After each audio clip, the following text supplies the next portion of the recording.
नमस्कार class seventh UP board के सभी बच्चों को जय हिंद। तो बच्चों आज हम आप लोगों के लिए अर्धवार्षिक परीक्षा 2026 और 27 के लिए एक इम्पोर्टेंट और न्यू क्वेश्चन पेपर हिंदी विषय का लाए हैं, जो कि बच्चों आपके अर्धवार्षिक परीक्षा के लिए काफ़ी ज़्यादा इम्पोर्टेंट है। तो बच्चों आज हम लोग इस क्वेश्चन पेपर को सॉल्व करेंगे और देखेंगे कि आपके एग्ज़ाम में किस टाइप से क्वेश्चन पूछे जाते हैं और आप लोगों को हिंदी विषय में कैसे तैयारी करनी है, ताकि आप लोग हिंदी विषय में अच्छे मार्क्स ला सकें। तो अगर बच्चों आप लोग वीडियो पर नए हैं तो वीडियो को लाइक, सब्सक्राइब एंड शेयर करना बिल्कुल ना भूलें। देखो बच्चों, सबसे पहले आप मेरी एक बात ध्यान रखेंगे, हिंदी के विषय में राइटिंग का विशेष योगदान होता है, तो आप लोग राइटिंग अच्छी अच्छी ही लिखेंगे।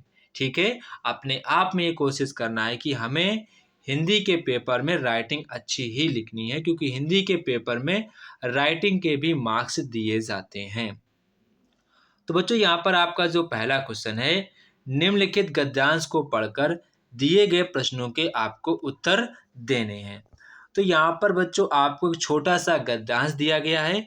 इस गद्यांश को पहले आप लोगों को पढ़ना है, फिर आपको निम्न प्रश्नों के उत्तर देने हैं।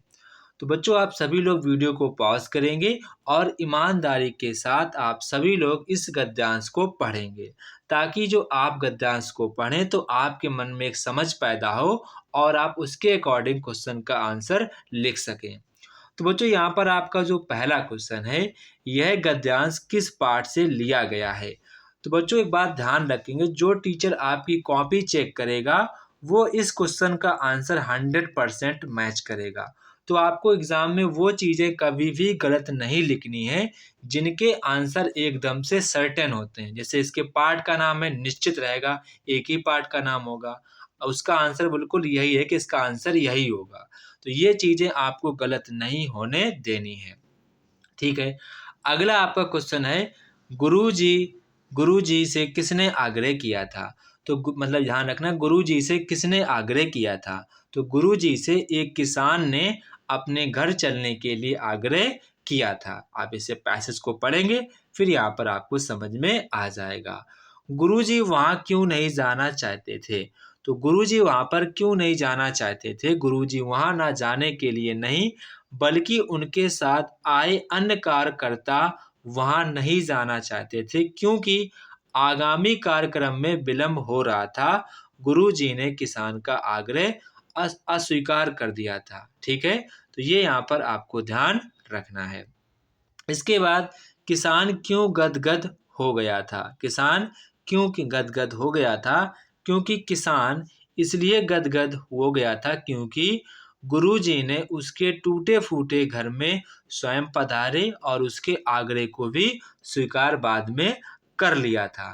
तो ये यहाँ पर आपको आंसर लिखने थे। ठीक है, इसके बाद आपका क्वेश्चन नंबर नेक्स्ट है, यहाँ पर कह रहे निम्नलिखित पद्यांश का संदर्भ सहित यहाँ पर आपको उत्तर देना है। ठीक है, तो इस जो आपका पद्यांश लिखा है, इस पद्यांश का अर्थ है, कवि माँ शारदे से प्रार्थना करता है कि हे जननी, मनुष्य के हृदय में छाए अज्ञान और अंधकार के बंधनों को काटकर ज्ञान प्रकाश रूपी झरना बहा दो। मनुष्य के मन में मौजूद बुराइयों और अज्ञानता को दूर कर दो तथा ज्ञान के प्रकाश से भरे संसार को प्रकाशित कर दो। मतलब कवि कहना चाहता है कि जो मनुष्य के अंदर अज्ञानता है, जो उसके अंदर बुराइयां छिपी हैं, उनको सभी को मिटा दो और उसके अंदर ज्ञान की ज्योति को जला दो। ये कवि कहना चाहता है। इसके बाद आपका क्वेश्चन नंबर नेक्स्ट बच्चों यहाँ पर है, निम्नलिखित प्रश्नों के आपको उत्तर देने हैं। तो यहाँ पर आपका पहला क्वेश्चन है, श्याम किशोर जी दफ्तर में किस पद पर कार्यरत थे।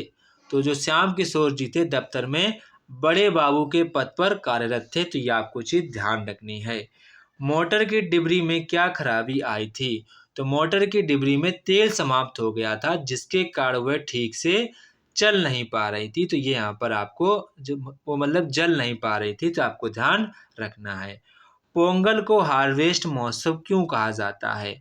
पोंगल जो होती है, पोंगल फसल कटाई का एक त्योहार है। इस समय किसान जो होते हैं अपनी नई फसल की खुशी में बनाते हैं और अच्छी फसल के लिए प्रकृति तथा ईश्वर के प्रति आभार व्यक्त करते हैं। इसीलिए हार्वेस्ट फेस्टिवल या फसल उत्सव कहा जाता है। चिड़ियों के प्रवास से आप क्या समझते हैं? जब आपकी चिड़ियाँ होती हैं, मौसम, भोजन और अनुकूल वातावरण की तलाश में एक स्थान पर दूसरे स्थान पर जाती हैं, तो इसे चिड़ियों का प्रवास कहते हैं। मौसम अनुकूल होने पर वे कई बार अपने पुराने स्थान पर भी लौट आती हैं। जैसे कि आपने देखा होगा, कई बार चिड़ियाँ होती हैं, एक स्थान पर दूसरे स्थान चली जाती हैं, फिर जब मौसम यहाँ पर सही हो जाता है, चिड़ियाँ फिर से वापस आ जाती हैं। तो इसे हम लोग प्रवास कहते हैं। इसके बाद आपका क्वेश्चन है, सोहनलाल द्विवेदी अथवा मैथिली शरण गुप्त के जीवन पर आपको प्रकाश डालना है। तो मैंने आपको बता दिया सोहनलाल द्विवेदी। तो सोहनलाल द्विवेदी एक प्रसिद्ध कवि थे। इनका जो जन्म है बच्चों 1900 इनका हुआ था 1906 में। कब हुआ था? 1906 में। कहाँ पर हुआ था? फतेहपुर में हुआ था। फतेहपुर आपका पड़ता है उत्तर प्रदेश में। कहाँ पड़ता है? उत्तर प्रदेश में पड़ता है। और आपको इनकी रचनाएं भी ध्यान रखनी है। रचनाएं काफ़ी ज़्यादा इम्पोर्टेंट हैं। इनकी एक रचना है भैरवी। क्या है? भैरवी। एक रचना इनकी है पूजा गीत। क्या नाम है? पूजा गीत। इनकी रचना का नाम क्या है? पूजा गीत। और एक रचना का नाम है कुणाल। क्या है? कुणाल। कुणाल इनकी रचना का नाम है। और इनकी जो मृत्यु हुई थी, इनका जो निधन हुआ था 1988 में हुआ था। कब हुआ था? 1988 में हुआ था। इसके बाद यहाँ पर आपसे कह रहे हैं कि निम्नलिखित रचनाओं उनके द्वारा लिखी गई, उनके नाम लिखने हैं। अब जैसा आपका पहला है जयद्रथ वध, तो ये रचना आपकी है मैथिली शरण गुप्त जी की है। फिर दीपशिखा रचना यह है महादेवी वर्मा की है। हाथी घोड़ा पालकी, हाथी घोड़ा पालकी है सुभद्रा कुमारी चौहान की। सुभद्रा कुमारी चौहान, मैं लिख देता हूँ, सुभद्रा, फिर आप कुमारी तो लिख ही लेंगे, कुमारी चौहान। इसके बाद आपका है दूध बतासा। तो दूध बतासा रचना है सोहनलाल द्विवेदी की। गोस्वामी तुलसीदास, तो गोस्वामी तुलसीदास रचना है महावीर प्रसाद द्विवेदी की। महावीर प्रसाद द्विवेदी जी की रचना है तुलसीदास। ठीक है, ये आपको ध्यान रखना है। इसके बाद आपका नेक्स्ट है, अपनी पठित पाठ्य पुस्तक उदिता से कोई आपको 8 पंक्ति की कविता लिखनी है जो आपके इस प्रश्न पत्र पे ना आई हो। इसके बाद यहाँ पर आपसे कह रहे आवश्यक कार्य हेतु आपको अपने प्रधानाचार्य को प्रार्थना पर लिखना है कि हमको भैया छुट्टी दे दो, हमारे घर पे थोड़ा सा काम है। इसके बाद आपका नेक्स्ट है निम्नलिखित शब्दों के आपको संधि विच्छेद करने। तो अस्ताचल का क्या होगा? अस्त प्लस क्या हो जाएगा? अस्त प्लस आपको ध्यान रखना है, अस्त प्लस आपका हो जाएगा अचल। क्या हो जाएगा? अस्त प्लस आपका हो जाएगा अचल। इसके बाद आपका नेक्स्ट है उदयाचल। तो उदयाचल का हो जाएगा उदय। क्या हो जाएगा?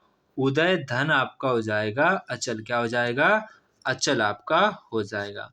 इसके बाद आपका विद्यालय, तो बहुत आसान है, विद्या लिखो, फिर क्या लिखो? विद्या लिखो और प्लस लिख दो आलय। क्या लिख दो? आलय। ठीक है। इसके बाद नेक्स्ट आपका है निम्नलिखित प्रश्नों के आपको विलोम शब्द लिखने हैं। तो स्थाई का होता है अस्थाई, आगे आ लगा दो, अस्थाई हो जाएगा। और पूर्ण का होता है अपूर्ण, आगे क्या लगा दो? आ लगा दो, खाली अपूर्ण हो जाएगा। इसके बाद आपका नेक्स्ट है सुखद। सुखद का हो जाएगा दुखद। क्या हो जाएगा? ये आपका हो जाएगा दुखद। दीर्घ का हो जाएगा देर। क्या हो जाएगा? देर। आपका क्या हो जाएगा? देर। और कई सारे बच्चे इसका आंसर लिखेंगे विलंब। क्या लिखेंगे? विलंब। तो ये भी आपका विलंब हो सकता है। इसके बाद आपका नेक्स्ट है भारत के महान व्यक्तित्व के आधार पर निम्न प्रश्नों के आपको उत्तर देने हैं। नाचिकेता ने दान में कैसी वस्तुओं देने को कहा था? ठीक है, तो नाचिकेतिका ने अपने पिता से योग और उपयोगी वस्तु का दान करने का आग्रह किया था। कथा में वह अपने पिता से पूछता है कि उसे किसे दान किया जाएगा। ठीक है, राजा भागीरथ कौन थे? तो राजा भगीरथ सूर्यवंशी राजा थे। उन्होंने अपने पूर्वजों की मुक्ति के लिए कठोर तपस्या की और गंगा को पृथ्वी पर लाने की महत्वपूर्ण भूमिका निभाई थी। महाभारत युद्ध का क्या परिणाम था? तो महाभारत युद्ध के पांडवों की विजय हुई और कौरवों की पराजय हो गई थी। इस युद्ध में दोनों पक्षों में अनेक वीर मारे गए और भारी विनाश हुआ था। भीष्म के माता पिता का क्या नाम था? ये सबसे ज्यादा इम्पोर्टेंट है। भीष्म के जो पिता का नाम था शांतनु। क्या नाम था? शांतनु। ये ध्यान रखेंगे, शांतनु। शांतनु नाम था। और जो माता का नाम था गंगा। क्या नाम था? माता गंगा नाम था। ठीक है, माता गंगा। इसके बाद आपका नेक्स्ट है व्याकरण से संबंधित क्वेश्चन है, बोली किसे कहते हैं?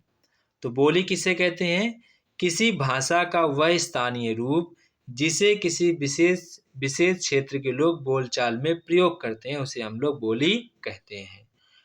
जैसे कि आपको पता होनी चाहिए, बोली में अवधि होती है, अवधि आपकी होती है, आपकी ब्रज होती है, आपकी भोजपुरी होती है। ठीक है, अब आपका नेक्स्ट है व्याकरण किसे कहते हैं?